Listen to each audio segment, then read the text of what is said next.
Bismillahirrahmanirrahim. Assalamualaikum warahmatullahi wabarakatuh. Waalaikumsalam warahmatullahi wabarakatuh. Al-Fatihah ila Rasulina Habibina wa syafi'ina Rasulillah Sayyidina Muhammad ibn Abdullah sallallahu alaihi wa ala alihi wa sahbihi wa dzurriyyatihi. Inna Allaha alaihi darajat kulli jannah wa yaqana bi asrarihim wa anarihim wa ulumihim wa nafa'atihim wa barakatihim fid dunya wa dunya wal akhirah wa ya'luna min hizbihim wa yarzuquna mahabbatahum wa yatawaffana ala millatihim wa yashurna bi zumratihim bil afiyati wa salamati lahum al-Fatihah. A'udzu billahi minash shaitonir rajim. Bismillahirrahmanirrahim. Alhamdulillahi rabbil alamin. Arrahmanirrahim. Maliki yaumiddin. Iyyaka na'budu wa iyyaka nasta'in. Ihdinas siratal mustaqim. Siratal ladzina an'amta 'alaihim ghairil maghdubi 'alaihim waladdallin. Amin. Bismillahirrahmanirrahim. Nawaitu ta'alluma wa ta'lima wa tadhakkura wa tadhkira wa nafa'a wal intifa'a wal ifadata wal istifadata wal isa'alata. Tamasuki bi kitabillahi wa sunnati rasulillah Sallallahu alaihi wasallam. wa du'a ilal huda wa ridata alal khair ittiqa Wa qurbihi wa thawabihi wa husnil khatimah wa lutfil afiyah wa salahil aqibah. Bismillahirrahmanirrahim. Alhamdulillahirabbil alamin.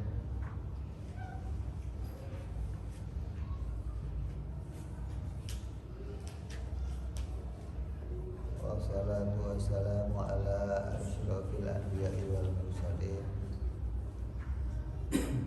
Sayyidina wa habibina wa syafi'ina wa maulana Muhammadin Allahumma shalli wa ala alihi wa sahbihi ajma'in. Amma ba'du. Qala musanniful kitab rahimahullah wa nafa'ana bihi wa bi'ulumihi fid dharain. Allahumma aftah qulubana futuhal arifin wa bihikmatika wansur alaina birahmatika ya arhamar rahimin. Ila atqal.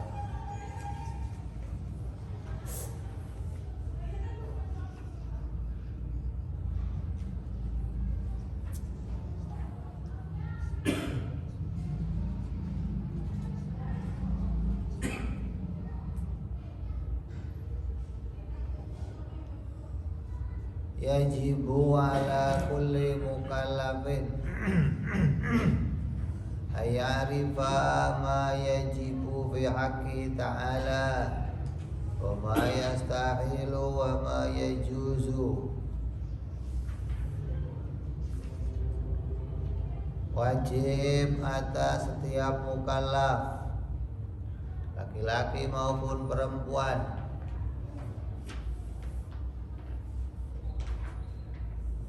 min dzakarin wa unsa walau minal awami. Wajib atas tiap-tiap orang mukallaf, laki-laki maupun perempuan, walaupun berasal dari kalangan orang awam. Jadi nggak ada alasan tuh, saya mau orang awam nggak ngerti. Wajib. Wal abid, walaupun hamba sahaya budak. Oh saya mah nggak sempet ngaji, saya kan budak, nggak ada cerita. Wajib. Wal khadmi, wujubal ainan. Wal ataupun para pengabdi, abdi dalam, orang-orang deket, Saya mah orang dekatnya kiai, jadi nggak usah ngaji. Kata siapa? Nggak ada cerita. Mau itu raja, mau orang awam, mau itu hamba, budak, mau itu orang bebas, semuanya wajib ngaji ilmu tauhid. Wajib kenal kepada yang wajib bagi Allah, yang mustahil bagi Allah, dan yang jaiz bagi Allah. Dan kewajibannya wajib apa? Wajib ain.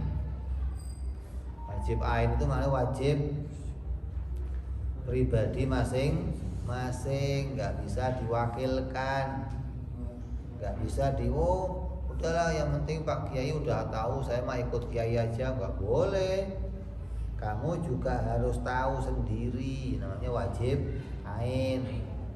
Wajib itu ada wajib ain, ada wajib kifayah. Kayak kifayah kayak apa contohnya? Sholat jenazah. Nah, kalau ada orang yang udah sholat jenazah, kamu nggak sholat nggak apa-apa, nggak dosa. Sudah ada yang mewakili kamu sholat.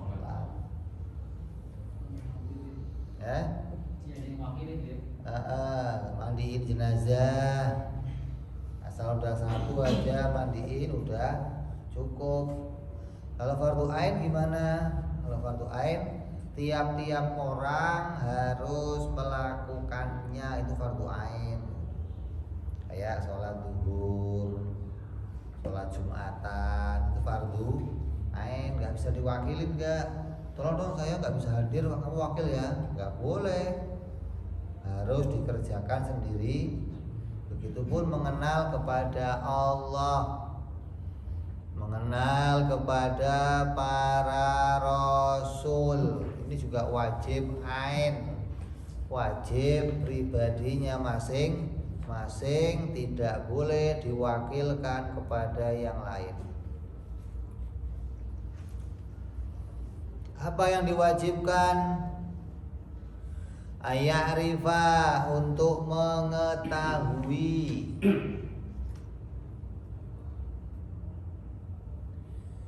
ma yajibu fi haqqi ta'ala wa ma yastahilu wa ma yajuzu. Ini udah kita tahu nih kemarin nih, apa itu wajib, apa itu mustahil, apa itu jaiz. Makanya kalau kamu nggak ngerti wajib, mustahil, jaiz, masuk bab ini bingung. Nah, yang wajib itu wajib bagi Allah. Allah kok wajib gimana sih? Mustahil bagi Allah itu apa? Jaiz bagi Allah itu apa? Makanya sebelum masuk bab ini kemarin didahulukan kita untuk mengerti wajib, mustahil, jaiz. Mana dalilnya saya harus ngaji ilmu tauhid? Mana petunjuknya? Mana yang menunjukkan kalau saya diperintah ngaji kenal Allah? Dalam Quran, dalam surat Muhammad ayat 19, Allah berfirman, fa'lam annahu la ilaha illallah. Maka ketahuilah bahwa sesungguhnya tidak ada Tuhan yang berhak disembah dengan benar kecuali Allah. Kalimatnya fa'lam, kamu disuruh berilmu. Fa'lam, ketahuilah.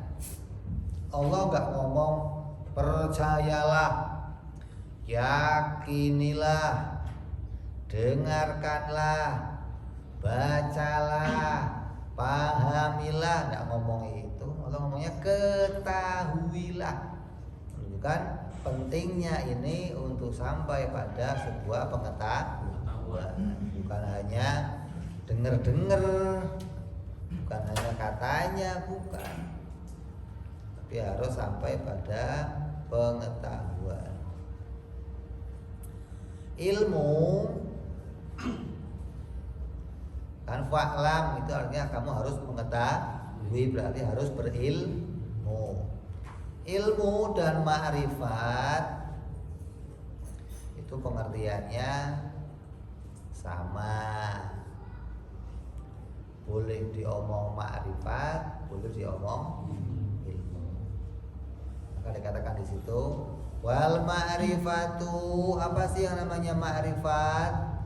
Sama dengan ilmu, muradif dengan ilmu. Apa itu? Wa idrakun jazimun bihaitsu la ma'hu taraddudun muwafiqun lima fil waqi' nasyi'un an dalil. Apa sih yang namanya ma'rifat? Mengetahui atau ma'rifat itu adalah menemukan sesuatu secara pasti.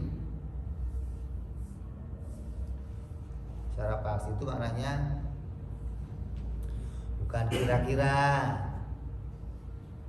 bukan sangka-sangkaan, bukan dugaan gitu loh. Bukan dzon, bukan syak, bukan wahmun, bukan juga taklid, tapi tahu secara pasti. Dan tidak ada di dalamnya itu keraguan-raguan, kebimbangan. Yang pengetahuan itu, kepastiannya itu disertai sesuai dengan kenyataan yang terjadi. Dan untuk menemukan itu menggunakan dalil. Kalau mau diringkas 3. Isinya ma'rifat berapa? Mantap dengan pasti, mengetahui dengan pasti, dengan kemantapan yang pasti. Ini mengeluarkan dzon, syak, wahmun, taklid. Sesuai yang kita ketahui, yang kita mantepin sesuai dengan kenyataan, disertai bukti. Isinya berapa? 3. Mantep, cocok sama kenyataan, disertai bukti. Kalau saya mantep doang gimana Beb? Yakin doang, pokoknya jazm hati saya. Kalau modalnya mantep doang terus kamu jadi bener, nanti sedunia mantep semua. Orang beragama apa saja mesti mantep. Coba kamu tanya orang Kristen, mantep dalam agamanya, suruh pindah Islam mau nggak? Kenapa? Mantap doang. Mantep. Orang Buddha mantep sama agamanya.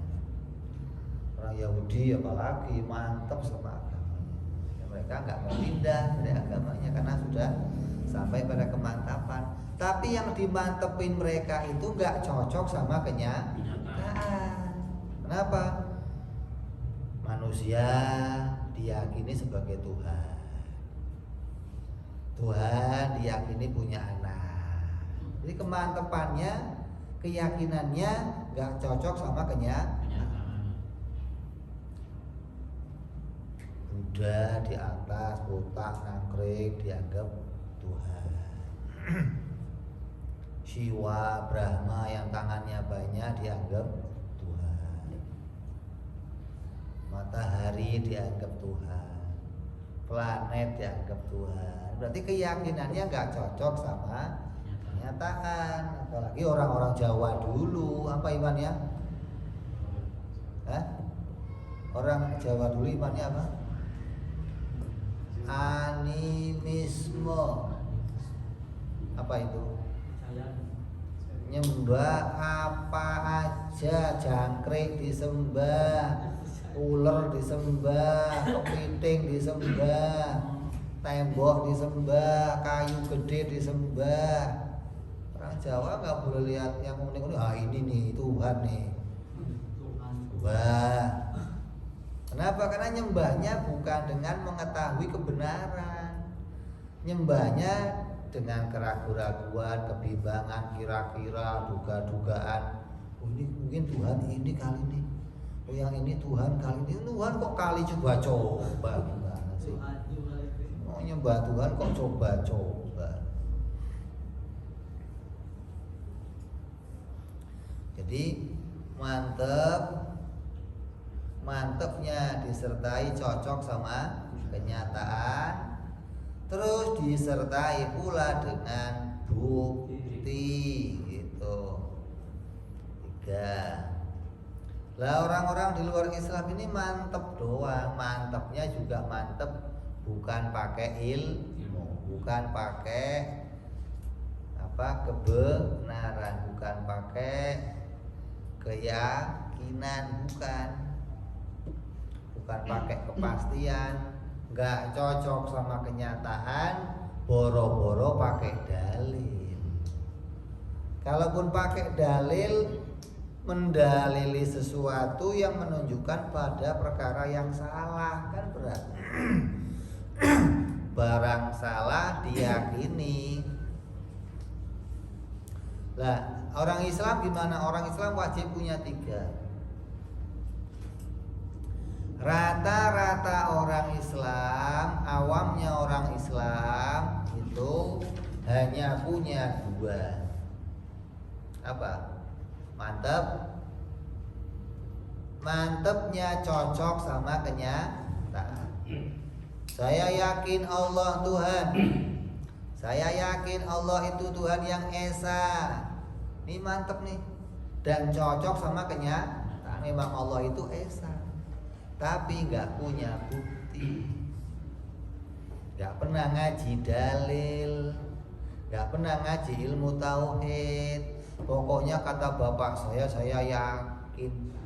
Kata ustadz saya yakin. Oh, nggak boleh, harus ngaji, harus sampai pada dalil, hingga kamu disebut ma'rifat atau berilmu.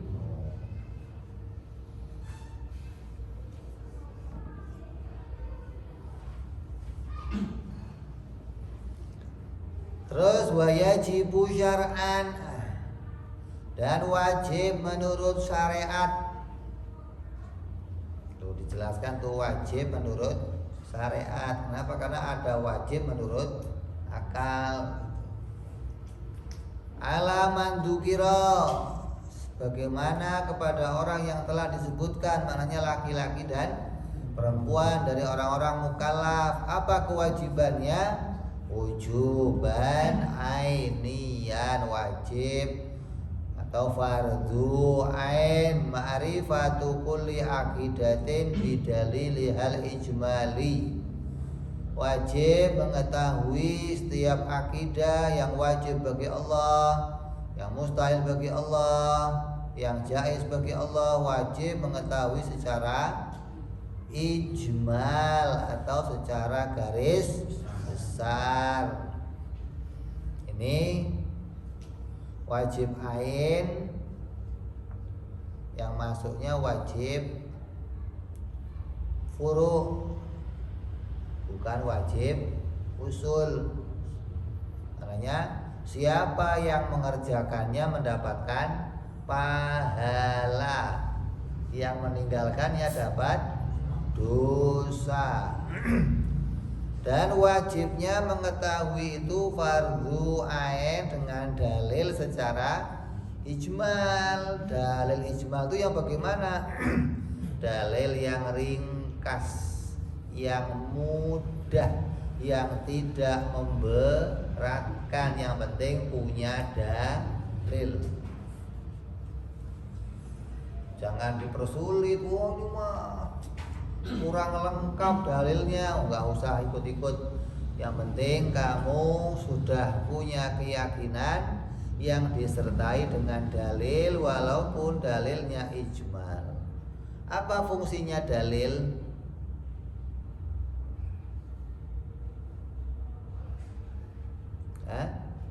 Fungsinya dalil apa? Menguatkan. Yang namanya hakim di pengadilan, kalau belum ada bukti, berani nggak mutusin kasus? Kenapa? Kenapa? Ya kenapa? Gak ada yang menguatkan gitu loh. Kalau dia memutuskan salah, mana Pak yang menguatkan saya salah? Perasaan saya mengatakan kamu salah. Boleh begitu? Bisa nggak? Hah? Menurut saya kamu salah. Lah buktinya apa Pak? Gak pakai bukti lah Pak, kamu salah. Wah, Bapak gimana sih? Nyalain orang kok gak ada bukti, gak ada dalil, gak ada yang nguatin. Gak bisa dong. Jadi dalil itu yang akan menguatkan kamu, mengantarkan kamu pada sebuah kebenaran tentang apa yang akan kamu yakini atau yang kamu putuskan. Dan dalil ijmal itu dalil yang ringkas, yang sangat mudah. Nanti ada contohnya di atas.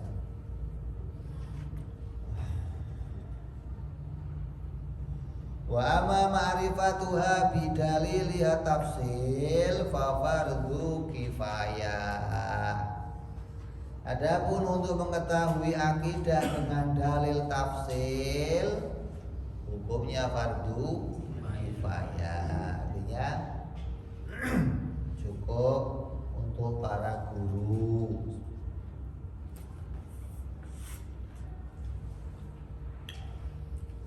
Ya. Sebagian orang sudah cukup, nggak usah seluruhnya. Satu kampung yang tahu dalil tafsil satu orang cukup. Satu kota yang tahu dalil ijmal cukup satu, apa-apa.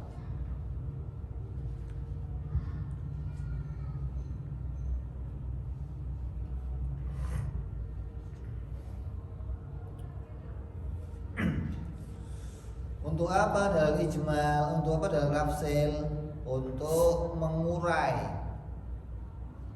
Andai ada orang-orang yang kemudian datang bawa hujah, bawa argumen, mau bikin ragunya orang-orang yang awam, orang-orang yang nggak ngerti banyak dalil, maka ada orang-orang yang ahli tafsir yang bisa meluruskan.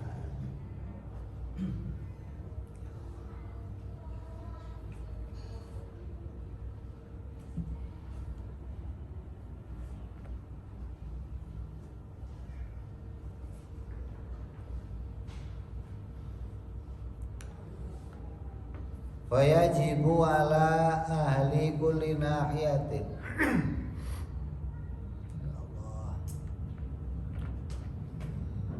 Fayajibu ala ahli kulli nahiyatin yashukul usulu minha ila ghairiha ayyakuna fihim ma ya'rifuha bidalil tafsil li'annahu rubbama tara'at fihim syubhatun fayadfa'uha. Oleh karena itu wajib kepada masyarakat suatu daerah yang sulit untuk datang ke tempat yang lain agar ada di antara mereka orang yang mengetahui tentang akidah dengan dalil tafsili.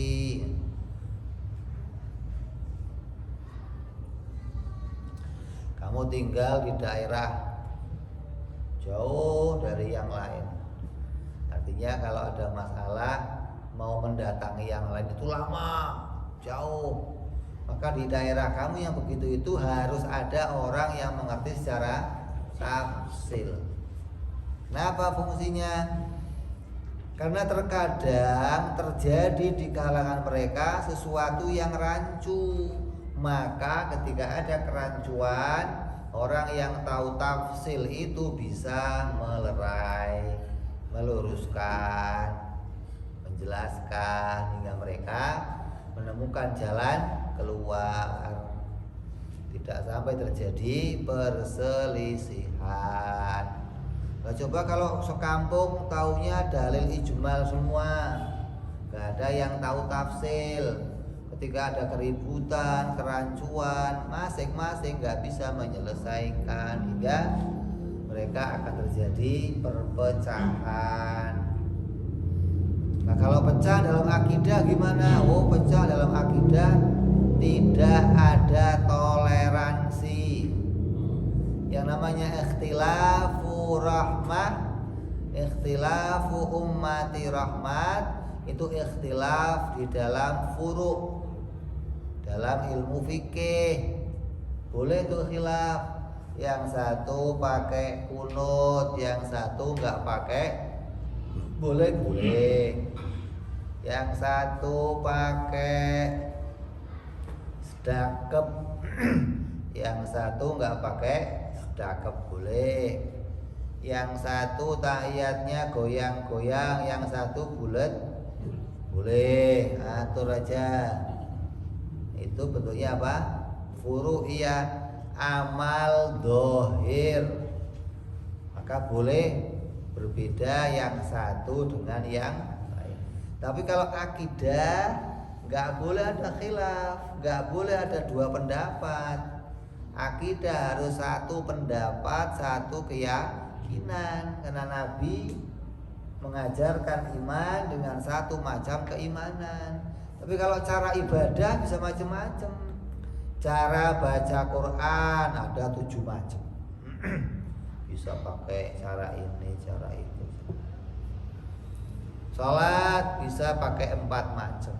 Madhab Syafi'i boleh, Hanafi boleh, Maliki boleh. Tapi kalau akidah nggak ada pilihan yang lain, hanya satu macam akidah. Makanya kamu harus punya dalil agar tidak terjadi perselisihan. Terus dalil ijma itu yang kayak apa? Dalil tafsil yang kayak apa? Contohnya dalil ijmal, dalil yang ringkas.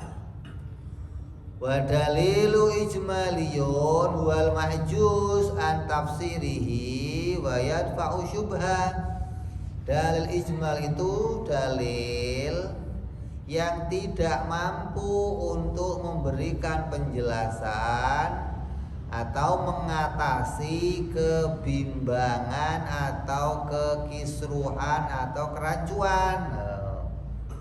Nggak bisa melerai itu, nggak bisa memberikan penjelasan, namanya dalil ijmal. Jadi untuk apa? Untuk meyakinkan dirinya sendiri, bukan untuk meluruskan orang lain.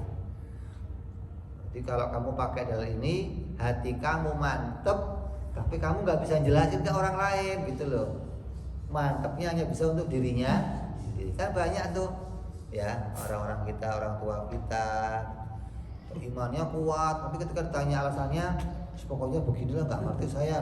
Sebenarnya dia hanya mantep tahu untuk dirinya sendiri. Itu namanya dalil ijmal. Yang seperti itu nggak bisa mengatasi kekisruhan atau pertentangan yang satu dengan yang lain. Contohnya kayak begini contohnya.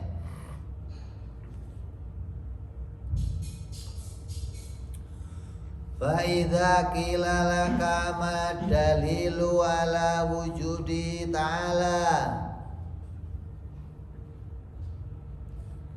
Kalau ditanya kepada kamu,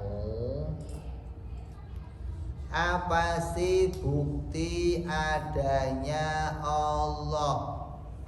Apa sih bukti adanya Tuhan? Kamu ditanya nih, Pak, Tuhan itu ada nggak sih Pak? Yang nanya anak kamu mamanya. Pak, Tuhan itu apa sih Pak? Tanya kamu harus bisa jawab.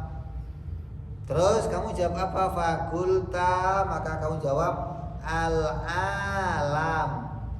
Bukti adanya Tuhan, ya ini alam ini tuh, langit, bumi, manusia, jin, segala isinya. Ini bukti kalau mereka itu menunjukkan adanya pencipta. Sama jawab begini, bukti adanya pencipta itu apa? Ya ada ciptaannya. Karena ada ciptaannya, maka kita bisa melihat penciptanya pasti ada. Masa ciptaannya ada, yang nyiptain muncul sendiri.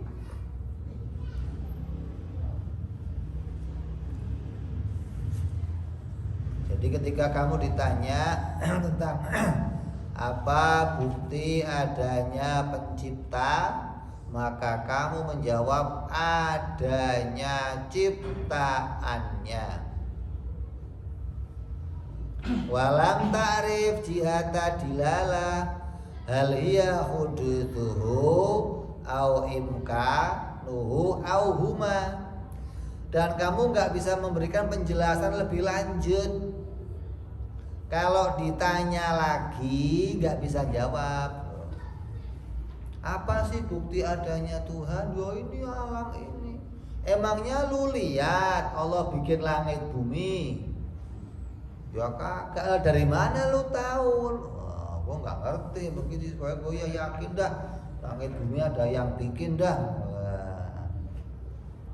Itu yang begitu disebut namanya dalil ijmal. Lah yang nggak punya dalil gimana? Ketika ditanya apa bukti adanya Tuhan, emang Tuhan ada? Gak tahu saya lah, ini yang begitu yang parah tuh. Tuhan mah nggak ada. Ateis deh jadinya, PKI dah jadinya. Jadi kalau dia masih bisa jawab ini langit bumi jadi bukti adanya Tuhan, walaupun dia nggak bisa menjelaskan lebih lanjut, maka itu sudah dianggap sebagai dalil. Walam ta'rif jihata dilala, dan engkau tidak mengetahui cara membuktikannya atau cara menjawab pertanyaan yang lainnya. Apakah alam itu sebagai bukti adanya Allah dari arah barunya, atau dari arah mungkin adanya, atau dari arah keduanya? Kamu nggak bisa jawab sama sekali, maka berarti kamu meyakini, mengimani dengan dalil secara ijma.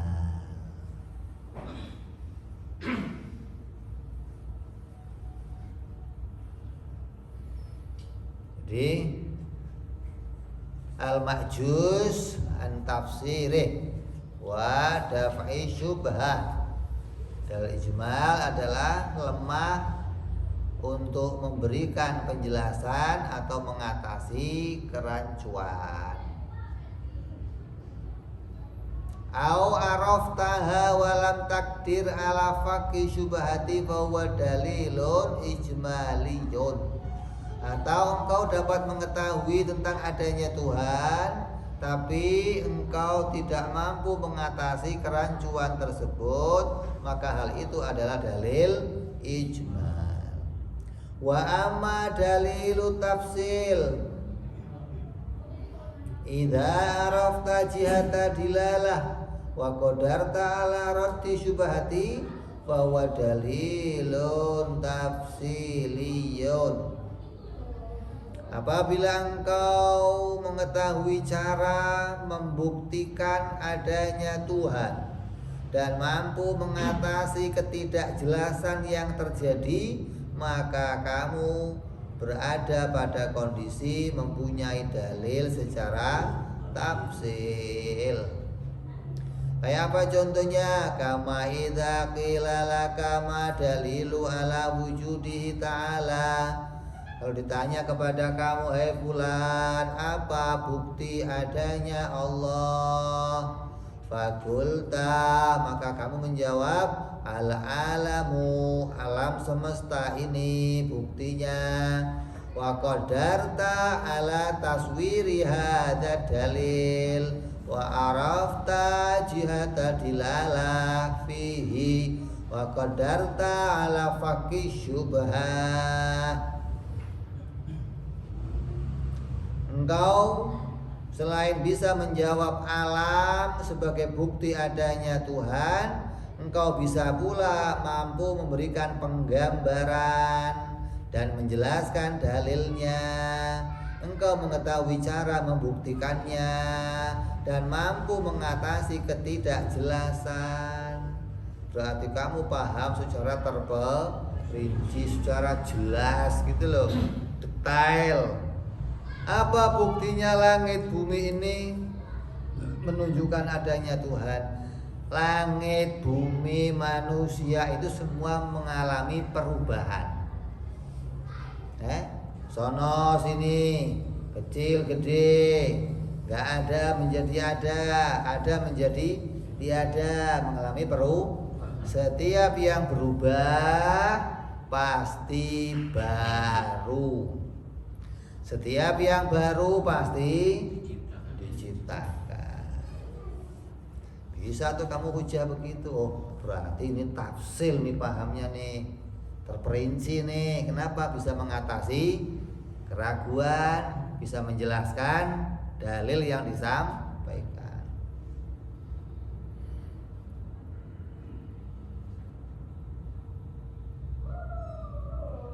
Wa taqumu maqama ma'rifatihil aqaidu bidalili ma'rifatuha bil kashfi, sepadan dengan posisi kedudukan mengenal akidah dengan jalal dalil, mengenal akidah pula dengan jalan kashfi, terungkap secara rohani tapi nggak bisa dipakai contoh gitu loh. Ada orang nggak ngaji tapi kenal Allah, nggak ngaji tapi paham tauhid, yang begitu nggak bisa dicontoh. Itu untuk sendiri, nggak boleh kamu ngajak-ngajak orang lain untuk seperti itu. Tuh dia aja nggak ngaji bisa paham, lalu jangan nyontoh dong. Kayak ginilah, kamu anaknya bapak kamu ya, pada tetangganya ada kawan kamu anaknya kepala sekolah, nggak pernah belajar, main ke sono, main ke sini, jalan sono, jalan sini. Tahu-tahu waktu naik-naikkan kelas dia naik. Kamu yang ngaji belajar nggak naik, lu protes, kamu gimana sih ini? Kalau anak kepala sekolah ya terserah dia. Lah kamu yang bukan anak kepala sekolah jangan ikutan. Dia bolos, kamu ikut bolos. Dia naik, kamu nggak naik. Kok dia naik gua nggak, lalu siapa? Jadi jangan ikut-ikutan sama yang khusus jangan ikut-ikutan. Kita orang umum pakai caranya orang umum. Kalau mau tahu ilmu tauhid ya ngaji. Jangan itu aja nggak ngaji bisa, biarin. Mungkin dia punya keturunan yang baik, mungkin dia punya cara yang benar, yang Allah berikan istimewa, nggak kayak kita. Jangan ditiru. Kenapa? Karena kita bukan seperti dia.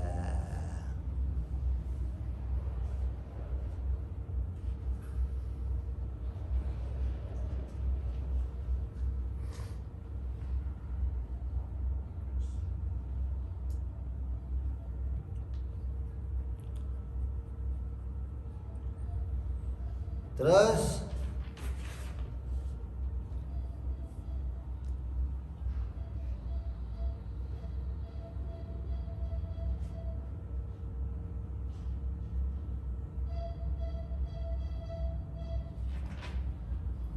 i'lam annahu yajibu syar'an ala kulli mukallafin ayyarifa jami'a ma yajibu fi haqqihi ta'ala wa jami'a ma yastahilu alaihi ta'ala wa jami'a ma yajuzu fi haqqihi ta'ala. Ketahuilah wajib menurut syariat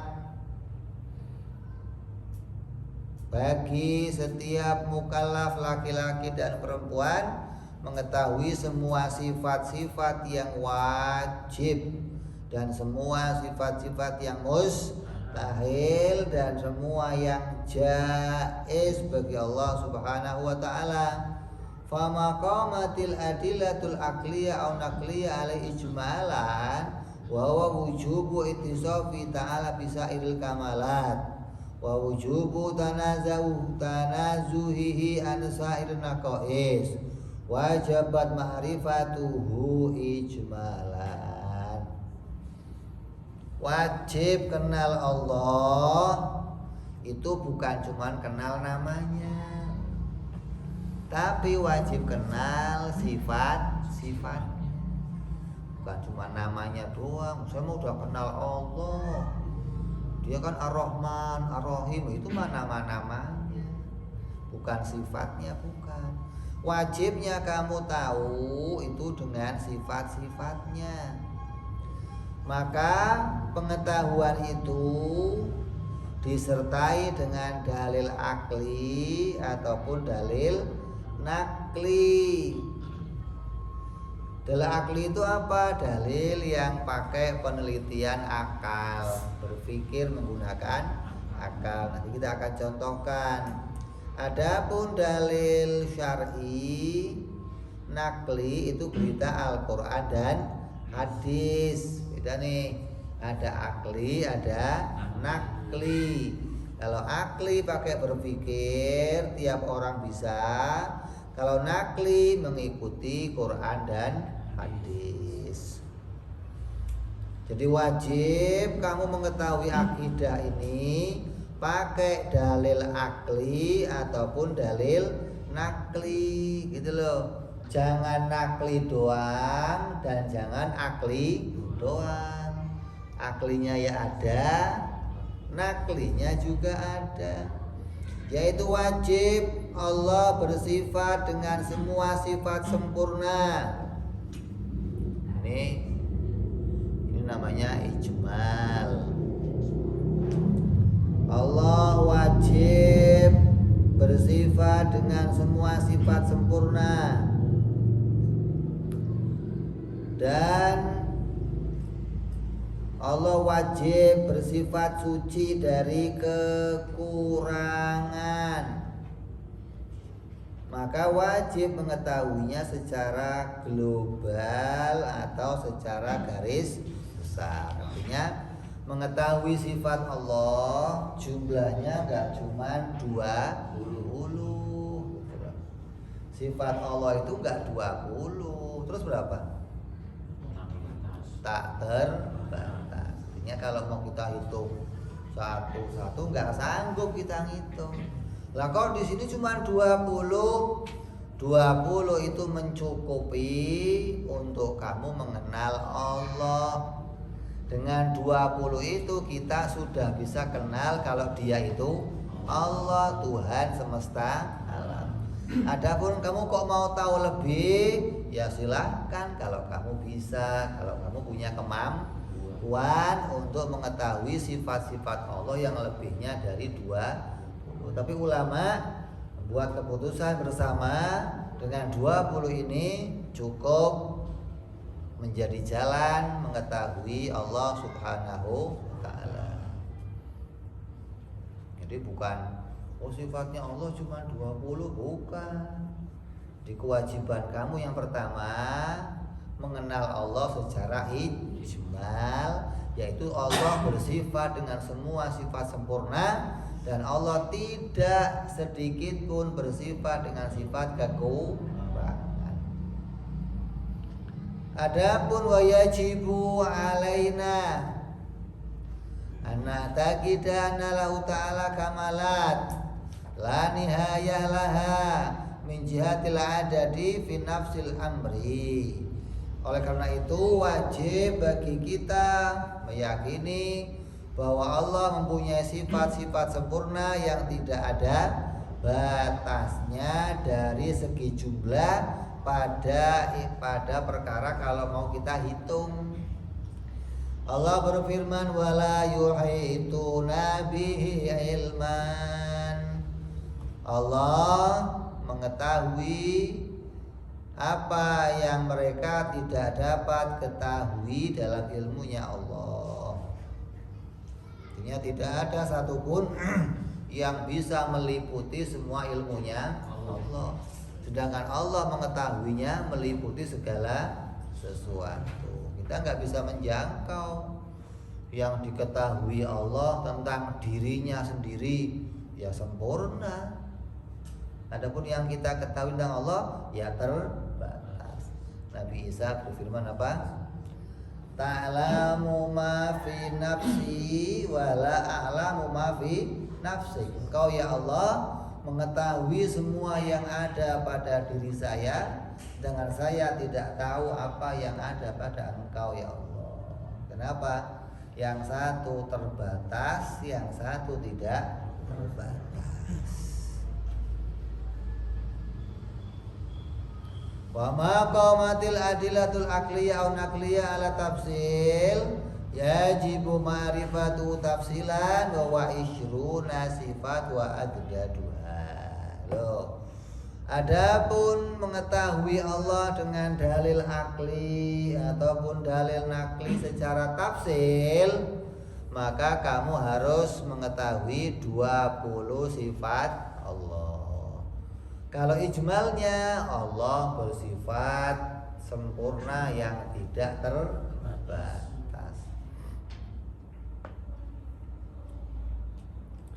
Jadi ada dua nih, kamu biar gak bingung. Mengetahui sifat Allah dan mengetahui dalil. Beda-beda nih. Mengetahui Allah ada ijmal, ada tafsil. Mengetahui dalil juga ada ijmal, ada tafsil. Beda nih. Kalau mengetahui Allah secara ijmal, artinya apa? Tahu Allah secara ijmal, tetap pakai dalilnya, dalil ijmal. Mengetahui Allahnya secara ijmal ataupun tafsil, dalilnya satu, dalil secara ijmal. Beda ini, kenal Allah dan kenal dalil, dua hal nih. Kenal Allah sebatas apa? Mengetahui sifatnya. Lah mengetahui sifatnya bagaimana? Bisa mengetahui sifat secara ijmal, artinya sifat Allah tidak terbatas.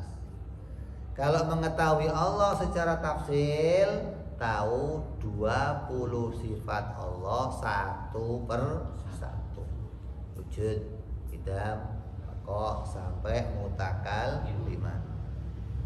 Itu namanya kenal Allah secara tafsil, gitu loh. Adapun kenal Allah secara ijmal, maknanya Allah bersifat sempurna yang enggak terbatas. Boleh enggak kalau saya cuma segitu? Enggak boleh. Kenal Allah enggak boleh secara ijmal.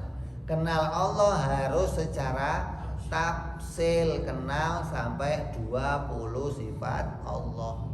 Enggak boleh cuma pokoknya Tuhan itu ya yang sempurna. Yang sempurna bagaimana sifatnya? Wah nggak tahu, nggak boleh. Kamu belum menggugurkan kewajiban kalau begitu. Harus kenal Allah dengan kenal wujud, kita bapak sampai mutakal. Adapun dalil juga ada ijmal, ada tafsil. Kalau untuk dalil cukup dalil ijmal, nggak usah tafsil. Kalau untuk kenal Allah harus tafsil, nggak boleh ijmal. Beda nih. Kenal Allah harus secara tafsil. Adapun dalilnya cukup secara ijmal. Nyambung nggak? Nggak. Masih mudeng Bib. Masih Loading Bib. belum mudeng Istilahnya. Nanti kita bahas apa itu dalil, mengenal dalil, apa itu mengenal sifat. Ada dua pengetahuan tuh, ada dua perintah. Kamu diperintah kenal Allah dan diperintah pakai dalil. Kenalnya Allah harus tafsil, artinya kenal satu persatu sifat Allah yang jumlahnya 20. Itu kenal Allah secara tafsil. Kalau saya kenal Allah secara ijmal bagaimana? Gak boleh. Kenapa? Karena belum mencukupi, belum dianggap mengenal yang menggugurkan kewajiban apabila kenal Allah hanya secara ijmal. Artinya kenal sifat-sifat Allah. Adapun dalil itu pembuktiannya. Untuk membuktikan Allah bersifat dengan wujud, qidam, baqa, itu apa?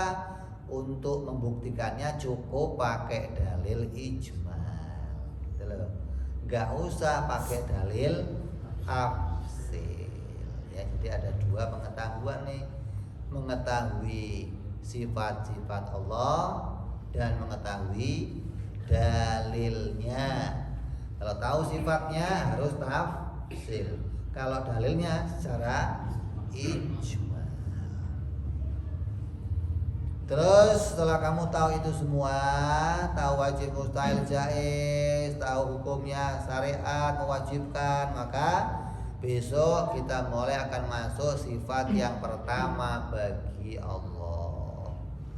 Mudah-mudahan panjang umur, sehat afiat. Jumpa lagi untuk mengkaji akidah. Wallahu a'lam bishawab. Wa ila hadratin Nabi. Al-Fatihah.